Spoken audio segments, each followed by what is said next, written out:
बड़ी मुक़द्दस महफिल है आपके इस इलाके में, महफिल मिलाद है। हज़रत काजी शहाबुद्दीन दौलताबादी रहमतुल्लाहि तआला अलैह। अगर आप उर्दू समझेंगे तो इस जुमले से मुझे समझ में आएगा कितना आप समझ सकते। आप फरमाते हैं कि उस महफिल में मत जाओ। वो काजी साहब कौन है मालूम है? आज के काजी नहीं है, जिनको हुजूर मखदूम पाक काजी कहा करते, जिनके इल्म की तारीफ मखदूम अशरफ जहांगीर समनानी ने फरमाई, जिनसे मखदूम पाक मोहब्बत करते थे। अच्छा, वो काजी साहब तो काजी होते ना, आलिम लोग की जल्दी पीर साहब के पास कहां बन पाता। जब काजी साहब को मालूम पड़ा कि मखदूम अशरफ जहांगीर समनानी आले रसूल हैं, कहां फुर्सत पीर साहब से मिलने के लिए, कहां जल्दी जल्दी कोई मौलवी जाता है मौलाना। तो उन्होंने कुछ इरादा बनाया, चलो मिल लेते हैं। तो किसी ने उन्हें कंफ्यूज किया। आज भी कंफ्यूजन का बड़ा दौर चलता है। क्या कंफ्यूज किया? क्या हजरत वली तो हैं, आले रसूल भी हैं, लेकिन वो जो है शिया हो गए। इसके बारे में, मखदूम पाक के बारे में मुख्तसर एक बात समझाने के लिए पॉइंट लिया है। क्या क्या क्या पहचान का? वो शेखैन का नाम अपनी एड़ियों में चिपका के रखते हैं। शेखैन यानी हजरत अबू बकर सिद्दीक, हजरत उमर फारूक। अब उनके दिल में इश्तियाक जागा कि एक बार मैं मुलाकात तो कर लूं उनसे। तो जब गए, अभी मखदूम पाक का उर्स आने वाला है, तो उनके दिल में तीन सवाल काजी साहब के। कितना? तीन सवाल। पहला सवाल यह है कि अगर मखदूम अशरफ की चौचबी रहमतुल्लाहि ताला अलैह तसव्वुफ वाले और अल्लाह के वली है, तो मैं उनसे तीन सवाल करूंगा। अगर मुझे जवाब दे दिया तो ठीक है, और उनकी विलायत का मैं कायल तब हूंगा कि मुझे सवाल करना भी ना पड़े, मखदूम पाक जवाब दे दे। ये काजी साहब सोच के गए। पहला सवाल ये कि उनके कदम में ये रहता, वो देखना है कि आपकी एड़ी दिखाओ। दूसरा ये कि कुछ ऐसा वो मुझे तोहफा दे जो आज से पहले मुझे किसी ने तोहफा दिया ना। और तीसरा ये कि कुछ ऐसा मुझे खिला दे जो इससे पहले मैंने खाई ना हो। ये तीन सवाल लेकर के काजी साहब मखदूम पाक की खिदमत में हाजिर हुए। जब हाजिर हुए तो क्या देखा? हुजूर मखदूम पाक वोजू फरमा रहे हैं, वोजू कर रहे हैं। अभी सवाल नहीं पूछा, सिर्फ दाखिल हुए, वोजू कर रहे हैं। जब मखदूम पाक अपने कदम को धो रहे हैं, इशारा करे, काजी साहब मेरा वोजू देख लो बराबर है कि नहीं। का काजी साहब मैं पैर धो रहा हूं, देख लो बराबर है कि नहीं। काजी साहब चौंक गए। अभी सवाल पूछा भी नहीं और जवाब दे रहे हैं। देखा है का बराबर देखो, देखा कुछ है ही नहीं। तो पहला जवाब मिल गया, अभी सवाल हुआ नहीं। जब वोजू से फारिग हुए, फिर मखदूम पाक ने एक हिदाया की शरह लिखी। वो किताब इल्म फिक्र की हुजूर मखदूम पाक ने काजी साहब के हाथ में दिया। कहा, काजी साहब इस किताब की बहुत सारी शुरुआत तो पढ़ी होगी, लेकिन जो मैं दे रहा हूं इससे पहले आपने कभी नहीं पढ़ी होगी। तो कहा, कुछ ऐसा तोहफा दे जो पहले किसी ने ना दिया हो। अब गुफ्तगू चली, आपने अपने खादिम से कहा, खील लेकर के आओ। खील लगाई गई। काजी साहब कहे, तीसरा सवाल का जवाब तो मिलना, लेकिन खीर तो बहुत खाई है। जैसे कटोरी ली, उनके दिल में क्या चल रहा था मखदूम पाक समझ गए। फरमाते, काजी साहब ये आम बकरियों के गाय के दूध की नहीं है, ये जंगल की हिरन आई थी, दूध दे के गई थी, उसके दूध की खीर बनाई गई है। सुभान अल्लाह। तीनों सवाल का जवाब मखदूम पाक ने दे दिया। काजी साहब मुतमईन हो गए। तब जाके काजी साहब ने ऐलान किया, ए जौनपुर वालों, मखदूम अशरफ को शिया मत समझना, और अगर तुम उन्हें शिया समझते रहोगे पूरी दुनिया खत्म हो जाएगी। मखदूम अशरफ से मुनाजरा कर नहीं सकते। मेरे प्यारों, वो काजी साहब जो एक तसव्वुर लेकर के गए थे कि शिया है, लेकिन जब निकले तो समझ गए शिया नहीं, ये तो फर्जंदे मौलाए कायनात है। अब वही काजी साहब मनाकिबुस सादात में लिखते हैं, ऐ लोगों सुनो सुनो, उस महफिल में मत जाना जिस महफिल में नबी का घराना मौजूद ना हो। तो किसी ने पूछा, काजी साहब किस महफिल में जाए? कहा, सुनो, महफिल उसी महफिल में जाना जिस महफिल में अहले बैत मुस्तफा की मौजूदगी। नारे तकबीर, नारे रिसालत, नारे हैदरी, शहजादे हुजूर रईसे मिल्लत, नारे तकबीर, शहजादे हुजूर। कि हुजूर कैसी महफिल? कहा, सुनो, अगर नबी पाक की महफिल है, नबी की तरफ मंसूब महफिल है, वो महफिल उसी वक्त महफिल होती है जब नबी की आल मौजूद हो, और अगर आल नहीं है तो मत जाना, उस महफिल का कोई फायदा नहीं है। किसी ने कहा, ऐसे कैसे? कहा, सुनो, उस महफिल में जाओगे, सुन के चले आओगे, लेकिन जिसमें अल्लाह के नबी की अहले बैत मौजूद होती है, वो महफिल खुदा की बारगाह में मकबूल होती है, खुदा की बारगाह में मकबूल होती है। तभी तो मेरा इमाम, इमाम इश्क मोहब्बत आला हजरत अजीमुल बरकत मुजद्दिदे दीन व मिल्लत इमाम अहमद रजा खां मसलके आला हजरत पर चलने वालों को पैगाम दे रहा है, या अल्लाह दो जहां में खातिमे आले रसूलुल्लाह कर, हजरत आले रसूल मुक्तदा के पास।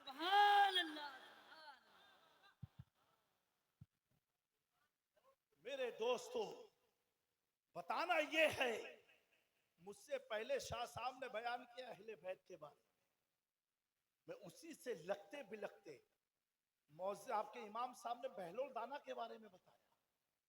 सुना था कि नहीं? मैं तो बंगाली की समझ में आ रहा था मुझे, लेकिन बहलोल बहलोल कह रहे थे, कुछ समझ में आ रहा था, उन्हीं का वाकिया चल रहा ना। तो आपकी बंगला हमको कहां से समझ में आएगी? हम इतना समझ रहे थे, कह रहे थे बहलोल की हारून रशीद बादशाह की। समझे मेरी बात को? लेकिन समझ में आया, बंदा इतनी मेहनत से बहलोल बहलोल कर रहा है तो कुछ तो है। तो ये बहलोल दाना में इतनी ताकत कहां से थी? इनको विलायत मिली तो कैसे मिली? ये अल्लाह के करीब हुए तो कैसे हुए? मेरे प्यारों, सिर्फ इमाम मूसा काजिम की मोहब्बत ने इन्हें विलायत अता फरमाई। किसकी मोहब्बत ने? इमाम मूसा काजिम। आपको यही नहीं मालूम होगा ये कौन इमाम मूसा काजिम है? अहले बैत, अइम्मा अहले बैत कितने हैं? कितने अहले बैत के इमाम? 11 इमाम। कितने? कौन है? मौला अली, फिर इमाम हसन, इमाम हुसैन, इमाम जैनुल आबिदीन, इमाम बाकिर, इमाम जाफर सादिक, उनके बेटे इमाम मूसा काजिम, इमाम अली रजा, इमाम नकी, इमाम तकी, इमाम हसन अस्करी, और कयामत के करीब जाहिर होंगे इमाम महदी। ये नाम बड़े बरकत वाले नाम हैं। जो आप ताबीज के चक्कर लगाते हो ना, यही नाम याद कर लो, 12 बार विर्द करके पानी में दम करके पियो, पेट का दर्द भाग जाएगा। हाँ, बड़ी बाबरकत वाला नाम है ये। 12 नाम का विर्द किया करो, वजीफा पढ़ा करो मेरे प्यारों, बड़ी बरकत आपको हासिल होगी। तो बहलोल दाना इमाम मूसा काजिम के वफादार, उनके मुरीद थे, 14 साल तक सजा काटी, लेकिन मुस्कुराते रहे, मुस्कुराते रहे, कभी घबराए नहीं। और मैंने देखा से ये साकिबला कि जिसके सर पर आले रसूल का हाथ होता है वो कभी घबराता ही नहीं है, वो कभी डरता नहीं है। आप देखो 14वीं सदी में जाकर के देखो, बड़े बड़े मौलवी अंग्रेजों के एजेंट बन गए, अंग्रेजों ने खरीद लिया, उनसे अपने मनमानी फतवे लेते थे, डॉलर देते थे, पाउंड देते थे, उनकी इमारत के लिए, मदरसे के लिए पैसे देते थे मेरे प्यारों। लेकिन वहीं बरेली में एक नकी अली खां का बेटा, न सहारनपुर के दबाव में, न देवबंद के दबाव में, न नदवा के दबाव में, न दिल्ली के दबाव में, न अंग्रेज के दबाव में, लोगों ने इतना कहा अहमद रजा ये कर दो, हुकूमत ऐसी है, अंग्रेजों का दौर है, काला पानी की सजा हो जाएगी, सूली पर चढ़ा देंगे, ये हो जाएगा, वो हो जाएगा। मेरे इमाम ने कहा सुनो, डरता वो है जिसका कोई वाली ना हो। तुम अंग्रेजों के टुकड़ों पर पलते हो, पलो, अहमद रजा बिकने वाला नहीं। किसी ने कहा अहमद रजा ये ताकत, ये हिम्मत, ये पावर तुम्हें आता कहां से है? ये कौन तुम्हें एनर्जी देता है? कहा सुनो, तुम्हारा पावर अंग्रेज से आता है, यह अहमद रजा है जिसका अकीदा है क्या दबे जिसमें हिमायत का हो पंजा। शेर को खतरे में लाता नहीं कुत्ता तेरा, इस निशानी के जो सग है नहीं मारे जाते, हश्र तक मेरे गले में रहे पट्टा तेरा। सुभान अल्लाह, सुभान अल्लाह। गौसे आजम का हाथ सर पर आ जाए तो आदमी डरने वाला कहाँ है? यही तो थे हजरते अलाउल हक पंडवी, किसी की हिम्मत नहीं थी कोई उनसे मुकाबला कर ले, किसी की हिम्मत नहीं थी कोई उनके साथ बात कर ले, इसीलिए तो हुक्म इलाही से जंगल की तरफ आए थे। और मैं तो कहता हूं यहां आकर के आप सुन्नियों के ईमान को जिलाने के लिए आए थे। ये उनके कदम की बरकत है कि आपके घरों में खुशहालियां पाई जा रही। लोग 5,000 दे रहे चंदे में, ये दे रहे, माशाअल्लाह, अल्लाह आपकी उम्र रिज़्क़ में और बरकतियां अता फरमाए। ये कमाल आपका नहीं है, एक अल्लाह का वली जहां कदम रखता है अल्लाह उस जमीन में खजाने पैदा फरमा देता है, ये उनका कमाल है। किसी की हिम्मत नहीं होती थी, लेकिन एक सिराज अखियैन हिंद जब महबूब इलाही की बारगाह में ये बात गई कि पंडवा में एक अल्लाह का वली है जो पीर की तलाश में है, लेकिन किसी पीर में, वली में वो ताकत नहीं कि जो उसके सामने चला जाए, हिजाब में रहा करते थे। मेरे दोस्तों सोचो तो सही, अली का एक बेटा अलाउल हक पंडवी हिजाब में रहा हो तो कोई उसका सामना ना कर पाए, अली का दूसरा बेटा हजरत बदियुद्दीन जिंदा शाह मदार पर्दे में रहते हो कोई उनका सामना ना कर पाए, तो जब अली के बेटे पर्दे में आ जाए तो उनके खशियत से कोई उनका सामना ना कर पाता हो तो हैदरे कल्लार के चेहरे का आलम क्या रहा, सुभान अल्लाह, सुभान अल्लाह। हुजूर के हुस्न का आलम क्या रहा होगा। किसी में वो जुर्रत नहीं थी। हजरत महबूब इलाही ने हजरत सिराज अखियैन हिंद को भेजा, हजरत अलाउल हक पंडवी उनसे मुरीद हुए। अल्लाह ने मकाम क्या दिया कि समना की सल्तनत मखदूम पाकतर फरमा करके भारत में कहीं और नहीं बल्कि इस बंगाल की वादी में आकर के तकरीबन 12 साल अपने मुर्शिद की खिदमत में रहे। कितना साल? 12 साल खिदमत की। रिवायतों में आता है हुजूर मखदूम पाक के सर का जो बाल था झड़ गया, खत्म हो गया था बाल। कैसे? अपने पीर के वहां जो लंगर पकता था ना उसकी डेट, ये पीर की वफादारी थी। आज तो क्या मामला है, आज के हालात क्या है बताओ। मुरीद तो हो जाता आदमी, उसे पता ही नहीं मेरा पीर है तो कहां, पीर को भी नहीं मालूम मेरा मुरीद है तो कहां। हाँ, दोनों तरफ का मामला यही चल रहा है। वो देखा बहुत ज्यादा लोग मुरीद हुए तो हमने भी हाथ बढ़ा दिया। मेरे प्यारो, एक शख्स ने कहा कि हजरत अब क्या कोई निजामुद्दीन औलिया की तरह पीर नहीं रह गया? मैंने कहा तू अमीर खुसरू बन जा, निजामुद्दीन औलिया तुझे मिल जाएंगे। पहले खुसरू जैसे मुरीद तो बनो।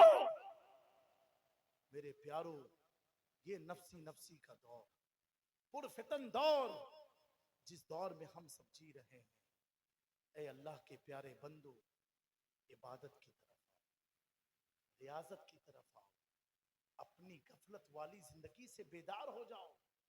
मैं कहता हूं कि जिंदगी भर तुमने कमाई किया, जब दुनिया छोड़ के जाओगे, जो कपड़ा तुम्हें पहनाया जाएगा उस कपड़े में भी जेब नहीं है, उस कपड़े में पॉकेट नहीं है, उस कफन में कोई जेब नहीं है। पूंजी जमा करते रहे, लेकिन जिस कपड़े में तुम कब्र में जा रहे हो उसमें कोई जेब नहीं है। तो वो कौन सा माल तुझे काम आएगा कब्र में? वो कौन सी चीज तुझे काम आएगी कब्र में? माँ बाप से अच्छा सलूक किया वो काम आएगा, अपने पड़ोस का हक अदा किया ये काम आएगा, रिश्तेदारों का ख्याल रखा ये काम आएगा। पांचों वक्त जब मुअज्जिन कहता रहा आओ कामयाबी की तरफ, मस्जिद की तरफ कदम बढ़ाया ये काम आएगा। मेरे प्यारो, अल्लाह उसके रसूल से डरते रहे ये काम आएगा।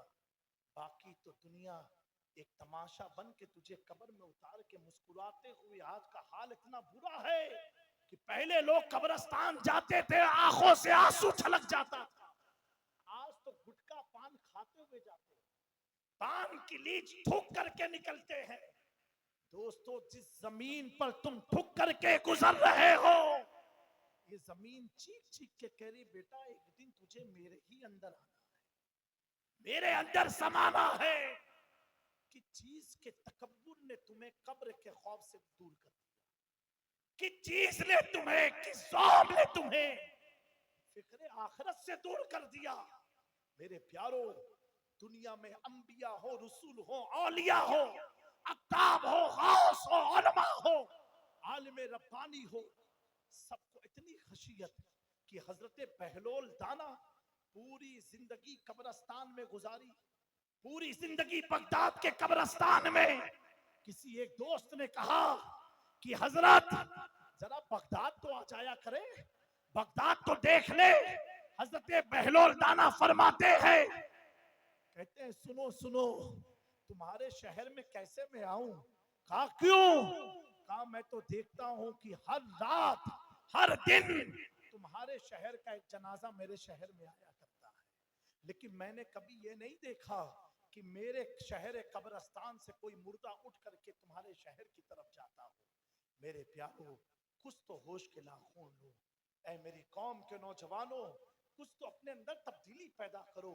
मेरे प्यारो, अल्लाह ताला ने कुरान मजीद में इरशाद फरमाया है, महबूब आप कह दो कि तुम्हारी नमाज, तुम्हारी कुर्बानियां, तुम्हारी जिंदगी, तुम्हारी मौत, यानी मेरी मौत, मेरी जिंदगी, मेरी नमाज, मेरी कुर्बानियां, ये अल्लाह ही के लिए है, अल्लाह ही के लिए है।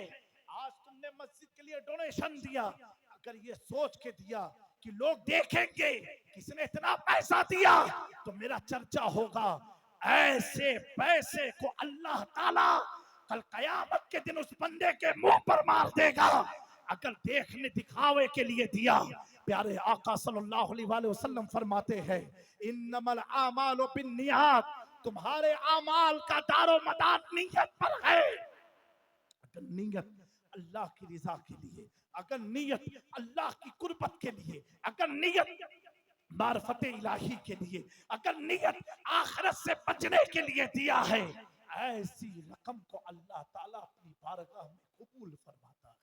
ऐ मेरे प्यारो, ऐ मोमिन भाइयों बहनों, ऐ मेरी कौम की बच्चियों, बड़ी तेजी से हमारे जिस जमाने में है यहूद और नसारा का ऐसा कलबा है, ऐसा कलबा है कि आज फहाशी ना देखते हुए भी हम अपने मोबाइलों में तरह तरह की वीडियो आ जाया करती है, तरह तरह के मैसेजेस आ जाया करते हैं।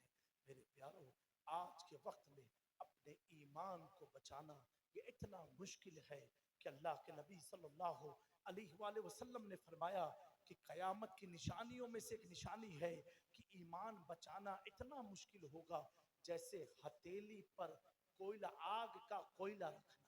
हथेली पर आग का कोयला रखना मुश्किल है, इतना मुश्किल अपना ईमान बचाना होगा। मेरे प्यारो, आप देखो तो सही किस तरीके से हालात बदलते जा रहे हैं। लेकिन जिन लोगों ने अल्लाह की रजा के लिए, आप एक गौर करने वाली बात है, आप जितने अहबाब मौजूद हैं इनमें से कितने होंगे जिन्हें अपनी दादा की कब्र नहीं मालूम होगी, पर दादा की कब्र नहीं मालूम होगी, अपने रिश्तेदारों की कब्र नहीं मालूम होगी।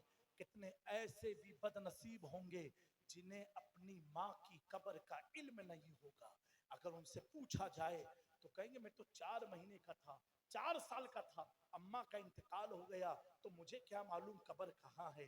मेरे प्यारो, एक बात मैं पूछता हूँ, कोई माँ की कब्र भूला, कोई बाप की कब्र भूला, कोई दादा की कब्र भूला, कोई परदादा की कब्र भूला, कोई बेटे की कब्र भूला, ये तुम्हारे सगे अपने रिश्तेदार थे। लेकिन आज बताओ तो सही, महबूब इलाही की कब्र को कोई भूला?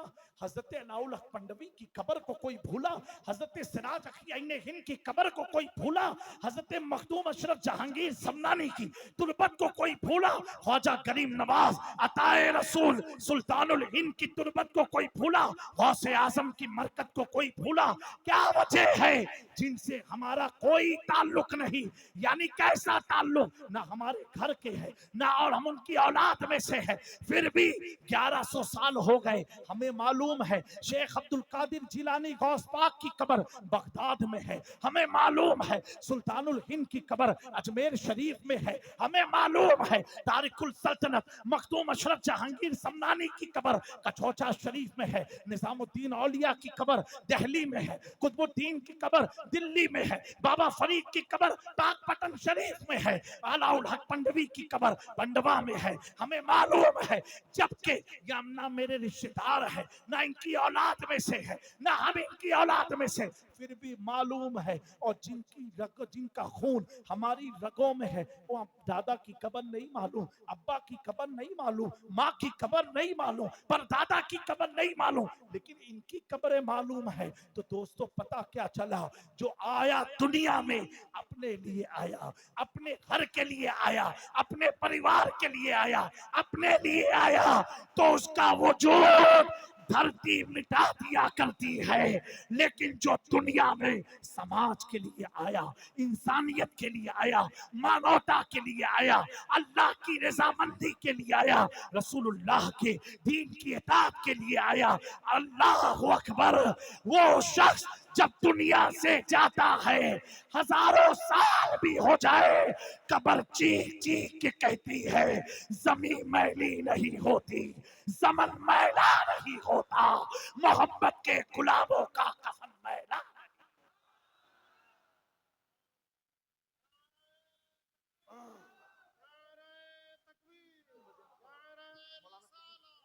नारे हैदरी, शहजादा हुजूर रईस मिल्लत, शहजादा हुजूर रईसुल उलमा हजरत सैयद जामी अशरफ साहब क़िबला, नारे तकबीर, नारे रिसालत, सुभान अल्लाह, माशाअल्लाह। अल्लाह के लिए आता है।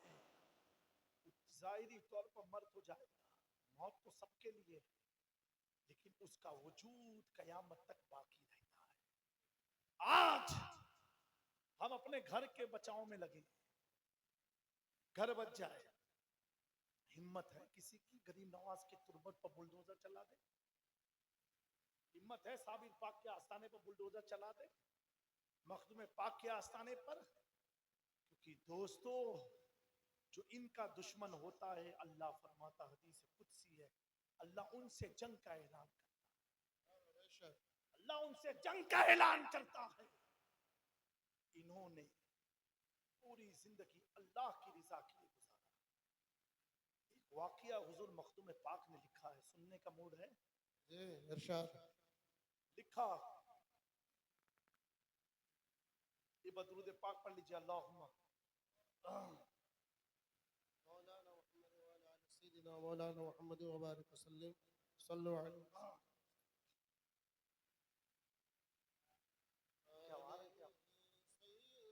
सैयदना मौलाना बंगला अंदाज में बाबा से बुलंद दुरूद पाक पढ़ो अल्लाहुम्मा सल्ले अला सैयदना मौलाना मुहम्मद अला आले सैयदना मौलाना मुहम्मद सल्लल्लाहु अलैहि वसल्लम। आज के तो माजरत के साथ कहता हूं, लोग घर तो बना लेते हैं, अच्छे अच्छे मकान बन जाते हैं, लेकिन बनाने वाला ये भूल जाता है एक दिन मुझे ही इस मकान के बाहर जाना है। कई घर ऐसे हैं कि जिनके घर से जनाजे की चौकी नहीं निकल पाती। मोटरसाइकिल रखने की जगह बनाएंगे, 4 व्हीलर रखने की जगह बनाएंगे। अरे प्यारो, तुझे उठा करके जो जनाजा निकलेगा उसकी तो जगह बना, कम से कम आराम से जनाजा तो निकल आए। इतनी गफलत हमारी कौम में। शीश महल बनाएंगे, खूबसूरत महल, लेकिन जनाजा निकलने का कोई रास्ता। अब क्या होता है, एक मक्खी बैठ जाए जनाजे पर, मुर्दे पर, क्या एक मक्खी मक्खी मक्खी की मिसाल दिया नबी पाक सल्लल्लाहु अलैहि वसल्लम ने। आप देखो, कभी मक्खी बैठती है ना, अभी कोई बैठ जाए, मच्छर बैठेगा आपको इतना एहसास नहीं होगा जब तक वो काटे ना, और मक्खी बैठती है तुरंत लगता है कोई चीज बैठ गई। नहीं, ऐसा होता है कि नहीं? अरे बोलो भैया, होता है कि नहीं? और एक चिपचिपाहट के मौसम में अगर मक्खी आ जाए तो तुरंत उसको उड़ाने का मन होता है, मारने का। सही है। जब जिंदगी में मक्खी का बैठना इतना खलता है, जिंदा हो तो खल्ला है। हुजूर पाक सल्लल्लाहु अलैहि वसल्लम ने फरमाया, मर जाता जब आदमी, उसके जिस्म पर अगर मक्खी बैठ जाए तो उसे लगता है किसी पहाड़ का वजन उसके ऊपर आ गया। क्या गया? पहाड़ का वजन। एक मक्खी बैठ जाए। फरमाया, हदीस में है, मफहूम है, अगर मुर्दे के सामने सुई गिर जाए, सुई सुई कपड़ा सीने वाली, उसकी आवाज आप सुन पाओगे अगर गिर जाए? मुर्दे को उसकी आवाज से भी तकलीफ होती है। मुर्दे को उसकी आवाज से भी तकलीफ होती है। यारो, ना शर्मे नबी ना खौफे खुदा, ये भी नहीं वो भी नहीं। जबकि सबको मालूम है एक दिन हम सबको सफर करना है, एक दिन दुनिया से जाना है, लेकिन बेफिक्री ऐसी है कि हमें दुनिया से जाना ही नहीं, दुनिया से जाना ही नहीं है। एक मक्खी की बैठने से इतना जिस्म भारी हो जाए। अब बताओ, अगर आपका घर का दरवाजा सकरा है और जनाजा लेके कोई जा रहा है, इधर उधर हिलेगा, कितनी तकलीफ होगी मुर्दे को। उलमा से पूछो, गुस्ल देते वक्त फरमाया गया कि जब गुस्ल दो मुर्दे को तो इतनी एहतियात से दो, उसे पलटो, क्योंकि उसे पलटने में भी उसको तकलीफ होती है। मेरे दोस्तों, इसी पर एक वाकया हुजूर वक्त में पाक ने बयान फरमाया है। उसकी सवाल है फिर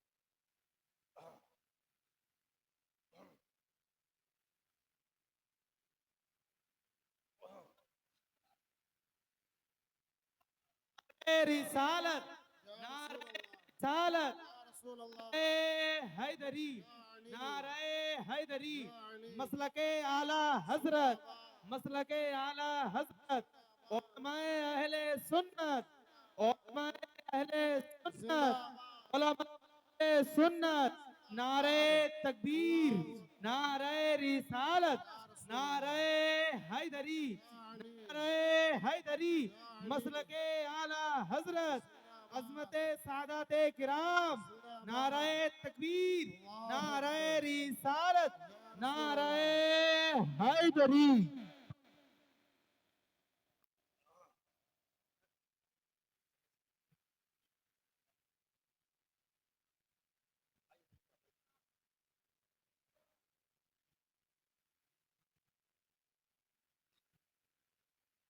दुरूद पाक पढ़ लें बाव से बुलंद, अल्लाहुम्मा सल्ले अला सय्यिदिना मौलाना मुहम्मद व अला आले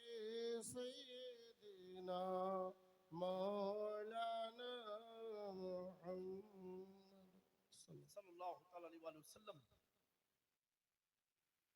हज़रत गिरामी में अर्ज कर रहा था, हुजूर मखदूम अशरफ जहांगीर समनानी ने इस वाक़ये को लिखा।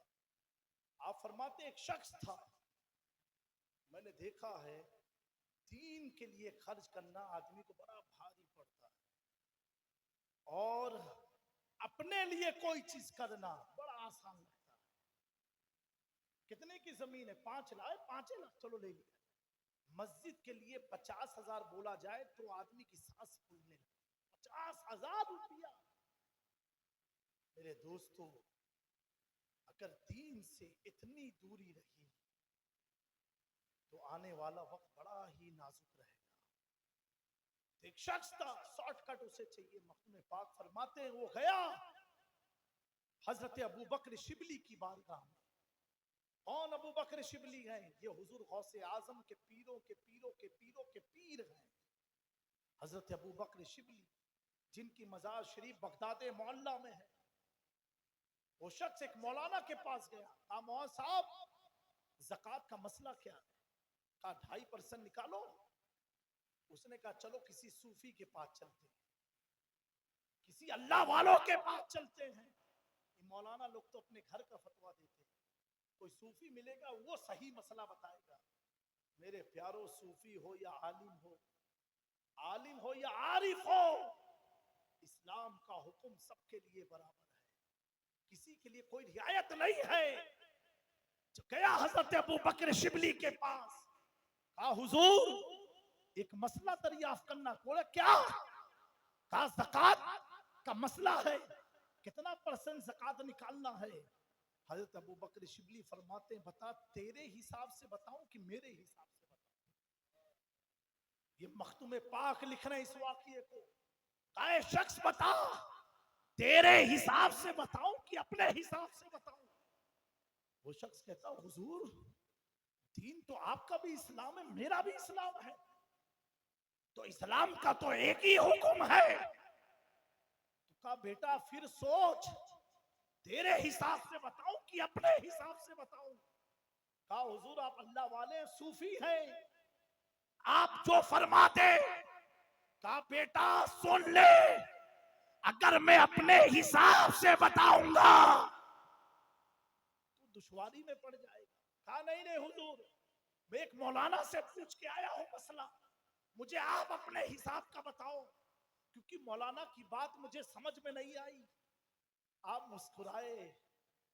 आए हाय, मेरे मखदूम पाक फरमाते हैं फकीर ऐसे फकीर नहीं होता, फकीर वो होता है जिसकी निगाह में मट्टी और सोना बराबर हो जाए। बड़ा कीमती जुमला है। आज बोलना बड़ा आसान है, हम तो सूफी, हम तो फकीर हैं, फकीर कादरी हैं। मेरे मखदूम फरमाते हैं फकीर वो होता है जिसकी निगाह में मट्टी और सोना बराबर हो जाए, वो शख्स फकीर होता है। अल्लाह अकबर। हजरत अबू बकर शिबली कहते बेटा सुन, तू आलिम से समझ के आया था ना, अब सूफी से सुन ले, एक आरिफ से सुन ले, एक फकीर से सुन ले ज़कात का मसला। कहा क्या? कहा सुन, मैं अपने हिसाब से बता रहा हूं, तेरे हिसाब का तो मौलाना ने बता दिया, तू शॉर्टकट के लिए आया था। सुन, एक सूफी का मौकफ क्या होता है, एक आरिफ का मौकफ क्या होता है। मेरे नजदीक ज़कात निकालने का हुक्म यह है कि जो कुछ भी अल्लाह ने दिया सब उसकी राह में लुटा दो। जो जो अल्लाह ने दिया, मकान है, घर है, प्रॉपर्टी है, सब अल्लाह की राह में लुटा दो। और फिर फरमाया उसके बाद 2.5% कर्ज ले लो। क्या फरमाया? 2.5% कर्ज लो, किसी से उधार लो, और वो 2.5% भी अल्लाह की राह में खर्च कर दो। हुजूर ये तो बड़ा डिफिकल्ट मसला आपने बताया, मैं तो शॉर्टकट के लिए आया था। फरमाया कि अल्लाह शॉर्टकट से नहीं मिलता है। अल्लाह तबारक व तआला तुम्हारे अक्लों से नहीं मिलता है। अल्लाह का जब बंदा हो जाता है तो सिर्फ जुबान से नहीं, उसका हर अमल, हर चीज वो अल्लाह की राह में कुर्बान कर देता है। मेरे प्यारो, जब बंदा अल्लाह के लिए कर देता है, जैसा कि अल्लाह का फरमान कुरान में है, ए महबूब आप कह दो कि मेरी जिंदगी मेरी मौत ये अल्लाह के लिए है। अब आलम उसका क्या होता है कि जब तक मखदूम अशरफ जहांगीर समनानी सिर्फ समनान के बादशाह थे, जब तक सल्तनत को तर्क ना की थी, लेकिन जब अल्लाह के लिए, अल्लाह की रिजा के लिए सल्तनत समनान को तर्क किया, अब मखदूम अशरफ एक मखसूस खित्ते के बादशाह नहीं, बल्कि जहां जहां रसूलुल्लाह का दीन है, जहां जहां खुदा की कुदरत है, उन सारी जहां का बादशाह अल्लाह ने मखदूम समनानी को बना दिया। तभी तो मुहद्दिस आज़म अर्ज करते हैं, समना का तख्त छोड़कर गौसुल वरा हुए, यूं तर्के सल्तनत ने सुल्तान बना दिया, तर्के सल्तनत ने सुल्तान बना दिया। माशाअल्लाह, तो बहुत आने वाले आएंगे, जाने वाले जाएंगे, उनकी कब्रों के निशान मिटा दिए जाते हैं। जो धरती पर खुदा के जिक्र से गाफिल हुआ करते हैं, नमाज में गफलत करते हैं, चाहे वो औरत हो या मर्द हो। आज औरतें परेशान होती है, हजरत ताबीज लिख दो, हजरत दुआ कर दो, काहे की दुआ कर दे, मेरा शौहर शराब पीता है, जुआ खेलता है, मेरा शौहर मेरी बात नहीं मानता, मुझ पर जुल्म करता है, मुझ पर ज्यादती करता है। ऐ मेरी कौम की बच्चियों, ऐ मेरी कौम की माओ, कान खोल के सुन लो, ये ताबीज क्या असर करेगी जो फार्मूला मैं तुम्हें देने जा रहा हूं।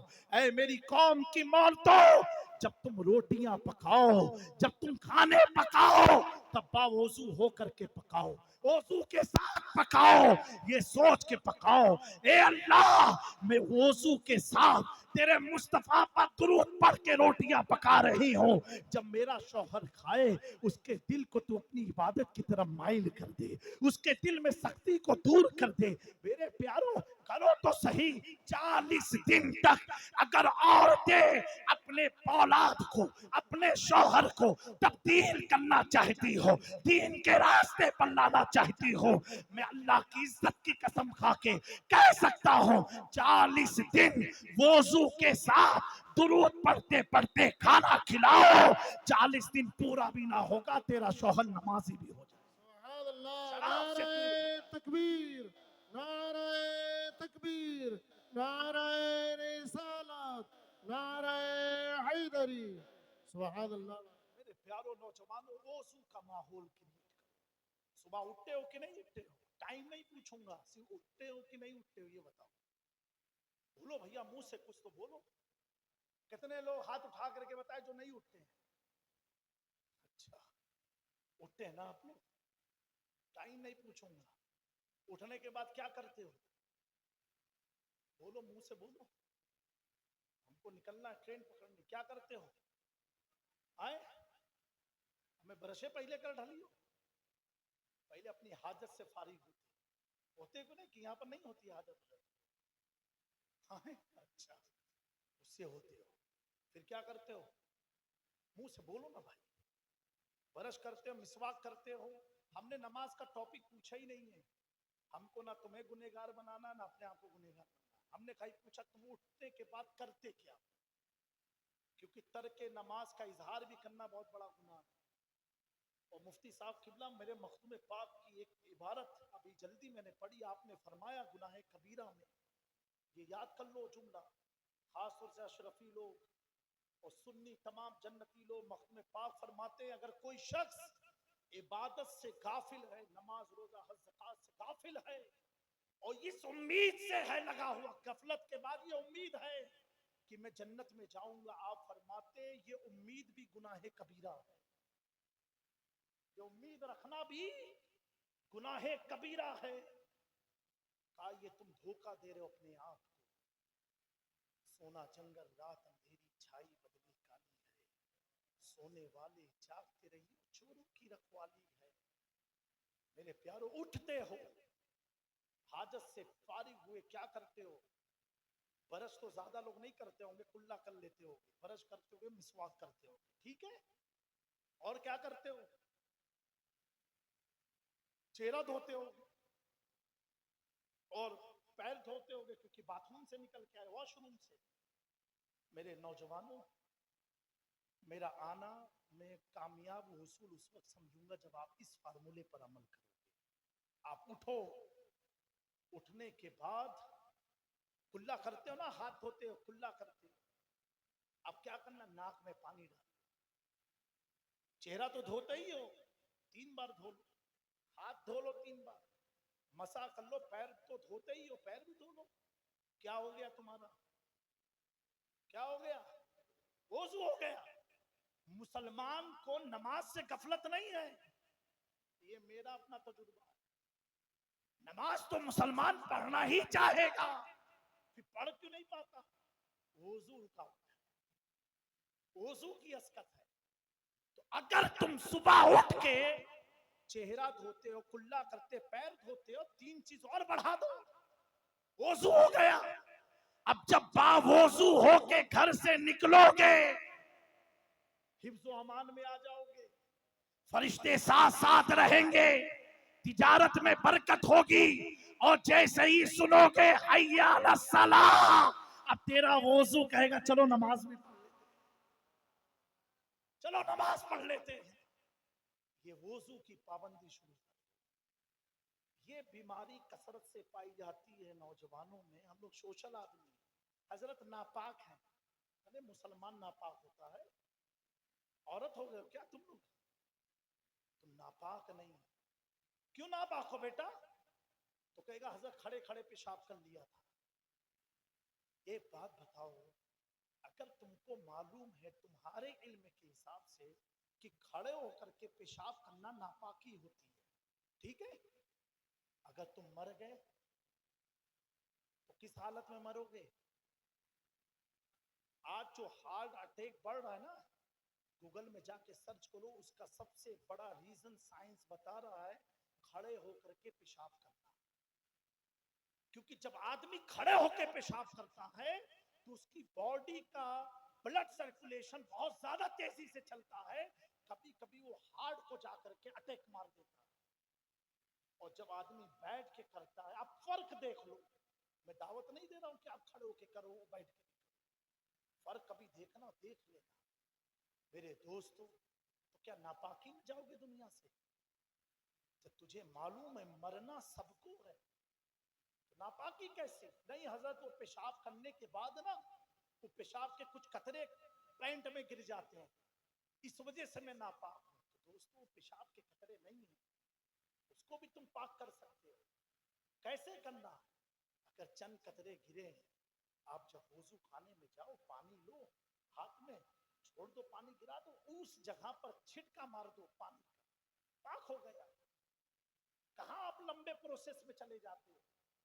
इस्लाम डिफिकल्ट रिलीजियस नहीं है, बहुत इजी वे है मेरे दोस्तों। इस तरह गफलत करके दुनिया से तुम बच सकते हो, लेकिन कब्र में कोई बचाने वाला नहीं आएगा, आखिरत में कोई बचाने वाला नहीं आएगा। तो आज नामो निशान उसी के जिंदा है जो दुनिया में अल्लाह और उसके रसूल की रजा के लिए काम किया करते।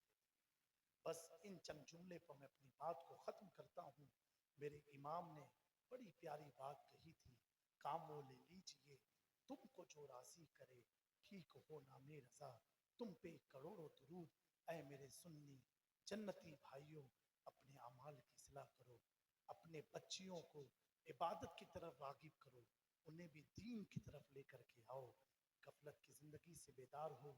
मैं अक्सर बंगाल में तकरीर में कहा करता हूँ, इतने खूबसूरत आपके बच्चे होते हैं माशाल्लाह, अच्छे खासे लहीम शहीम गोल मटोल होते हैं, आप काला टीका यहाँ लगा देते हो, पेशानी पर लगा देते हो। दोस्तों, जब अल्लाह ने अगर टीका लगाया होता, काले रंग का तिल होता, तो आप क्या कहते कि हजरत दुआ कर दो तिला हट जाती। जब अल्लाह ने बेदाग तुम्हारे बच्चे को पैदा किया है, तो तुम दाग क्यों लगाते हो? मुझे मालूम है आपको ये खौफ है नजर न लग जाए, तो पैर के तलवे में लगा दो। चेहरा उसका मस मत करो, चेहरा मत बिगाड़ो उसका, गैरों की रसूमात को अपने अंदर शामिल मत करो, अपने अंदर इम्तियाज पैदा करो। अल्लाह ताला इन चंद कलमात पर हम सबको अमल की तौफीक अता फरमाए। मैं एक बार कमेटी के तमाम मेंबरान का, बिलखुसूस इस गांव वालों का, और ये कब्रस्तान की तौसी के लिए, ये कब्रस्तान के लिए जो इस महफिल को सजाया गया है, मेरे प्यारों, वो आपकी आखिरी क़यामगाह है, आरामगाह है, आपका आखिरी स्थल है। उसको अच्छे से अच्छा बनाओ। कम से कम अपने कब्रस्तान के लिए अपनी कब्र की ऐसी रकम दे करके जाओ कि जब तुम जाओ तो किसी के एहसान तले नहीं, अपनी दी हुई रकम दे करके तुम कब्र में आराम से सो। मैं सो जाऊं या मुस्तफा कहते कहते, खुले आग सल्ले अला कहते कहते, वमा अलैना इल्लल बलाग, अस्तगफिरुल्लाह रब्बी मिन कुल्li ज़म्बि व अतूबु इलैहि। अस्सलामु अलैकुम व रहमतुल्लाहि। ऐ अशरफ निहंग दरिया दरिया बसी नदारत, दुश्मन हमेशा पुरगम बाजिक्र दोस्त दारत।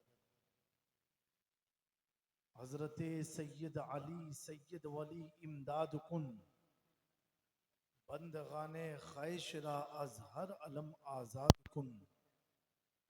दस्तगीरी कुन नबीराने शहे कुल औलिया, अस्तुफैले पंजतन दर हर दो आलम शाद कुन।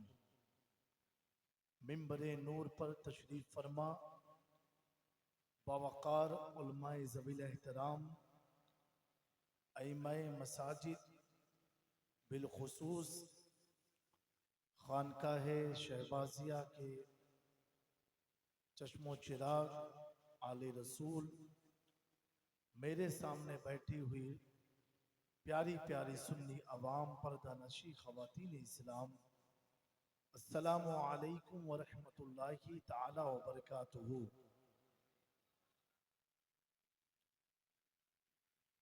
अल्हम्दुलिल्लाहि रब्बिल आलमीन, वस्सलातु वस्सलामु अला सय्यिदिल अंबियाई वल मुरसलीन व अला आलिहि व अस्हाबिहि अजमईन व बाद। फ़अऊज़ु बिल्लाहि मिनश शैतानिर रजीम, बिस्मिल्लाहिर रहमानिर रहीम। कुल इन्ना सलाती व नुसुकी व महयाया व ममाती लिल्लाहि रब्बिल आलमीन, सदक़ल्लाहुल अज़ीम व नहनु अला ज़ालिका लमिनश शाहिदीन व शाकिरीन वल्हम्दुलिल्लाहि रब्बिल आलमीन। हज़रात गिरामी, इस कदर गर्मी है, ऊपर से शामियाना टना हुआ है, मुझे ये बंगाल का कल्चर समझ में नहीं है। हमारे गुजरात वगैरह में गर्मी में शामियाना नहीं टाना जाता, ताकि एयर का सर्कुलेशन बराबर होना चाहिए। लेकिन बहरहाल हम मालदा वाले हो, मखदूम पाक का पीर खाना यहाँ है, तो क्या कमी निकाल सकते हैं। इतना ही कहेंगे, हमको गर्मी कुछ ज्यादा लगे।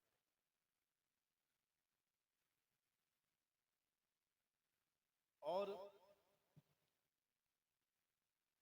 मुझसे कबल मौलाना साहब ने बड़ी मेहनत किया चंदे के लिए, चंदा ही हो रहा था ना। मस्जिद का भी जब इन्होंने किया तो मैं समझ गया ऐसा ही इमाम हर मस्जिद में होना चाहिए। माशाअल्लाह, इमाम साहब हमारे एसी के रूम में चलते हैं, माशाअल्लाह, मस्जिद में एसी का भी मिला हुआ, अल्हम्दुलिल्लाह। तो आप लोग सुनने के मूड में हैं कि नहीं हैं? हाथ उठा के बताएं जो नहीं सुनेंगे। यही बंगाली, वाह। अरे जोशुआ ना दिखाओ बाबू, यहाँ जोश दिखाने की बात थोड़ी ना है। मेरे इमाम इसको मोहब्बत तो कहते, दिलो जान होश व खिरत सब तो मदीने पहुंचे, क्यों नहीं चलते रजा सारा का सारा सामान गया। अभी हमारे इमाम साहब ने गलती में हो गया होगा, इन्होंने कह दिया, क्या जुमला कहा इन्होंने, मदीने का कलंदर या मदीनी कलंदर, मदीने का कलंदर। अल्लाह, मदीने के कलंदर तो हम लोग हैं। हुजूर की बात तो बिल्कुल निराली है। वो कलंदर नहीं, उनको देख करके लोगों को कलंदरी आ जाती है। तो दिलो जहां होश और खिदत सब तो कहां पहुंचे? अरे कुछ तो बोलो, मुंह आते कहां पहुंचे? तो मदीना शरीफ पहुंचना है। कुछ लोगों की ख्वाहिश थी सैयद साहब किबला, तो सोच रहा हूं नाते पाक के चंद अशार सुना दूं आपको। है सुनने का मूड की नहीं है? दोनों हाथ उठा के बताओ जो घर जाएंगे।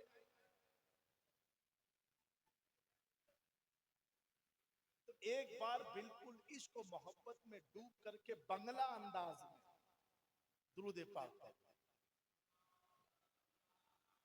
सल्ले अला सय्यदना मौलाना मुहम्मद वअला आले सय्यदना मौलाना मुहम्मद। 2014 से हम तकरीर कर रहे हैं। कब से? 2013 में मेरी फरागत हुई। 14 से पहला जलसा कि ऐसी कुर्सी मिली है। सब कुछ बंगाले में हुआ है मेरे साथ। पहला जलसा है, कुर्सी हिलत थी डुलत थी। तो है मूड आप लोग का सुनने का बिल्कुल। एक बार बाव से बुलंद फिर दुरूद पाक पढ़ ले। अल्लाहुम्मा सल्ली अला सय्यदना मौलाना मुहम्मद कमा तुहिब्बु व तुरदा व तुसल्ली अलैहि सलातु वस्सलामु अलैका या रसूलुल्लाह सल्लल्लाहु तआला अलैहि वसल्लम। मचल के दे सुभान अल्लाह। अपने हाथों को लहरा के बोल दो सुभान अल्लाह, और बुलंद आवाज से कह दो इस करम का करो शुक्र कैसे अदा। और थोड़ा कि इस करम का करो शुक्र कैसे अदा, जो करम मुझ पे मेरे नबी ने किया। इस करम का करो शुक्र कैसे अदा। आप लोग भी पढ़, एक बार पढ़ दो। इस का करो शुक्र कैसे अदा, इस करम का करो शुक्र कैसे अदा, जो करम मुझ पे मेरे नबी ने किया। मैं सजाता हूँ सरकार की महफिले, मुझको हर गम से रब ने बरी कर दिया। मेरी बात बन गई है, तेरी बात करते करते सल्लल्लाह, तेरी बात करते करते मेरी बात बन गई है। मेरी बात बन गई है, तेरी बात करते करते तेरी बात करते करते तेरे शहर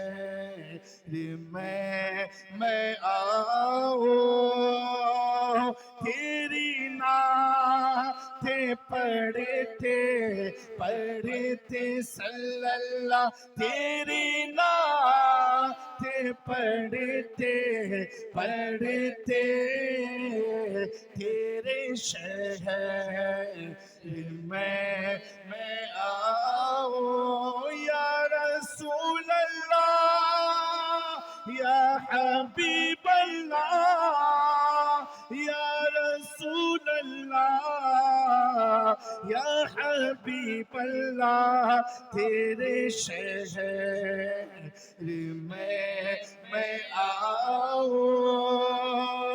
तेरी नात पढ़ते पढ़ते मेरी बात पर लगी है।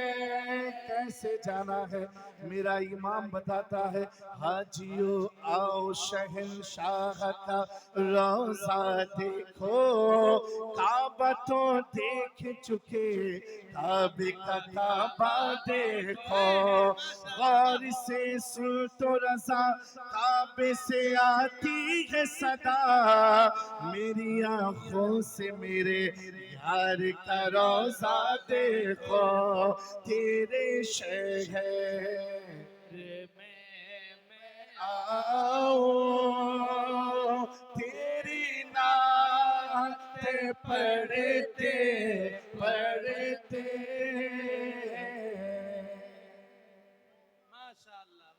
मैं एक बंदा हूँ सिर्फ बंदा, मैं नाते सरकार क्या लिखूंगा।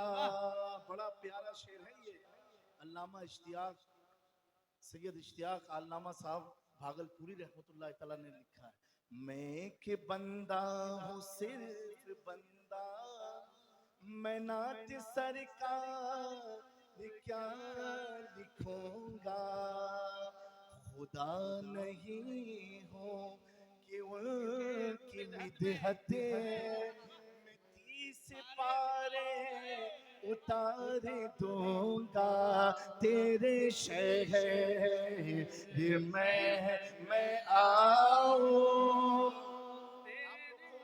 ये शेर याद है कि नहीं याद है? तो मिल के पढ़ दो बाबू, आले रसूल के सामने पढ़ो तो इंशाल्लाह एक वक्त आएगा मदीना ही पहुंच जाओगे इंशाल्लाह। बुलंद आवाज से पढ़ो, तेरे शहर में तेरी नात पढ़ते पढ़ते, बुला लो या रसूल अल्लाह, बुला लो या रसूल अल्लाह, बुला लो या रसूल अल्लाह, बुला लो या रसूल अल्लाह, तेरे शहर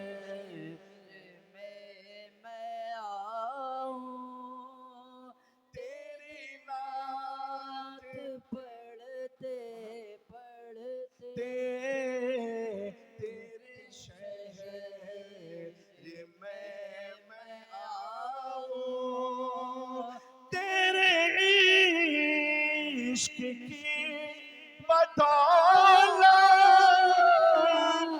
मुझे जिंदगी मिली है, मुझे जिंदगी मिली है, मुझे मौत आका आए, तेरी नात पढ़ते पढ़ते सल्लल्लाह, तेरी नात पढ़ते पढ़ते मुझे मौत आका आए, तेरी नात पढ़ते पढ़ते मेरे सोने सोने घर में कभी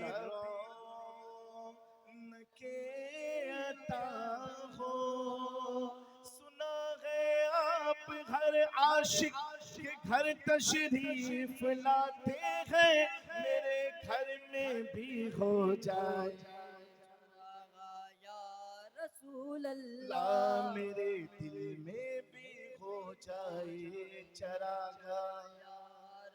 मेरे इमाम फरमाते हैं, चमक तुझसे पाते हैं सब पाने वाले, मेरा दिल भी चमका दे, बरसता नहीं देख कर अब्रे रहमत, बदों पर भी बरसा दे, वाले में मुजरिम हूँ आका मुझे साथ ले लो के रास्ते में है जा बजा थाने वाले क्या बात है महशर में मैं शिकवे किए जाऊं तुम हंस के कहे जाओ दीवाना है वाना मैं सो जाऊं या मुस्तफा कहते कहते खुले आंखें सल्ले अला कहते कहते कि मेरे सोने घर में कभी रौनक आता हो मैं दीवाना हो गया हो तेरी राह थकते सल्लल्लाह तेरी राह थकते उजाला बगैर उजाले के घर में अंधेरा होता है घर की खूबसूरती लाइट से है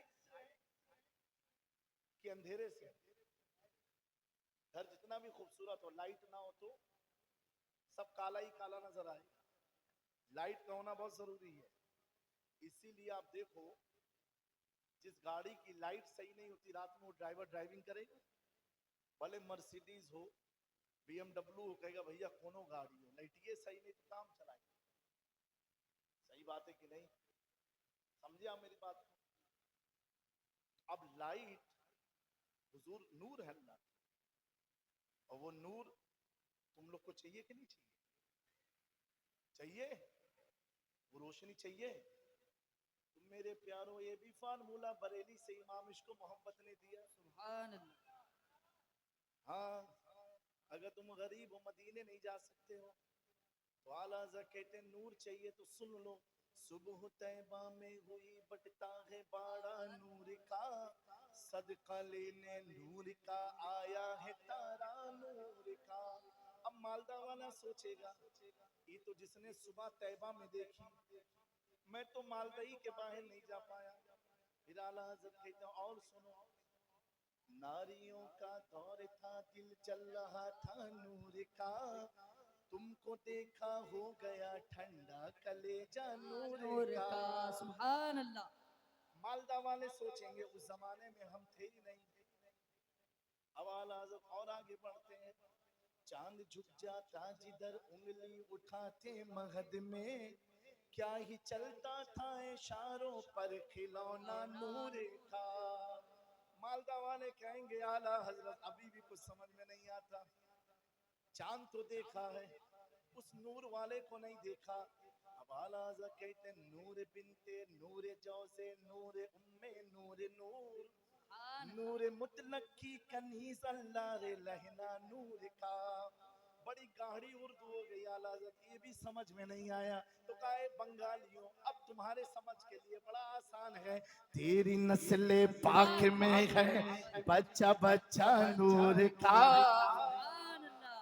और बुलंद आवाज से बोलो सुभान अल्लाह। पीछे वाले भी हाथ उठा के बोलो यानी अगर गरीबी तुम्हें मदीने नहीं ले जा सकती है उस मंजर को नहीं देख सकते परेशान क्यों होते हो ये इलाके वालों तुमने किसको बुलाया है तेरी नस्ल पाक में है बच्चा बच्चा नूर का तू है ऐने नूर तेरा सब घराना सुभान अल्लाह। तेरे शहर मैं आऊं तेरी नात पढ़ते पढ़ते तेरे शहर मैं आऊं तेरी नात पढ़ते पढ़ते ये पूरा कसीदा नूर आला हज़रत ने लिख दिया लिख डाला आज का कोई मौलवी होता या कोई भी पीर होता कहता ऐसा कौन लिख सकता है आला हजरत को मक्ते से समझ में आता है अंदर से किसी चीज ने बलबलाया कि अहमद रजा तुमने इतना सारा कैसे लिख दिया आला हज़रत कहते हैं सुभान अल्लाह, बोलो सुभान अल्लाह। ये मेरे इल्म का कमाल नहीं, समझे मेरी बात को, ये मेरे मुताले का कमाल नहीं, ये मेरे मुफ्ती होने का कमाल नहीं, ये मेरे मुहद्दिस होने का कमाल नहीं, ये अहमद रजा होने का कोई कमाल नहीं, नकी अली के बेटा होने का कोई कमाल, बोलो भैया। आज का कोई होता अकड़ जाता, वो अकड़े नहीं, इसीलिए तो हर हर दिल में इमाम अहमद रजा है, हर हर घर में इमाम अहमद रजा है, क्योंकि जो अकड़ता है आंधी में वही गिरता है ना, समझे आप मेरी बात को। आए है अब इसका मक्ता जब आला हज़रत लिखते हैं, ऐ रजा ये अहमद नूरी का फैज़े नूर है, सुभान अल्लाह। ये मेरा कमाल नहीं, ये तो मेरे मुर्शिद ग्रामी का फैज है, ये आले रसूल का फैज है। ऐ रजा ये अहमद नूरी का फैज नूर है, हो गई मेरी गजल पढ़कर कसीदा नूर का, कि लम्हा लम्हा मुझ पर नबी की अता, दोस्तों और मांगू मैं मौला से क्या, दोस्तों और मांगू मैं मौला से क्या, क्या ये कम है कि मेरे खुदा ने मुझे, क्या ये कम है कि मेरे खुदा ने मुझे अपने महबूब का उम्मती कर दिया, क्या ये कम है कि मेरे खुदा ने मुझे अपने महबूब का उम्मती कर दिया, इस करम का करो शुक्र कैसे अदा। एक आखिरी लाइन चेंज की है, हजरत की तवज्जो चाहता हूँ, इस करम का करो शुक्र कैसे अदा, जो करम मुझ पे मेरे नबी ने किया, मैं सजाता हूँ सरकार की महफिलें, मुझको आका ने तैबा बुला ही लिया, सैयदी या रसूल अल्लाह सैयदी या हबीब अल्लाह सैयदी या रसूल अल्लाह सैयदी या हबीब अल्लाह। मेरे प्यारों, ये कब्रिस्तान से रिलेटेड महफिल है क्या? ठीक है, हाउ रेडी मूड में हो आप?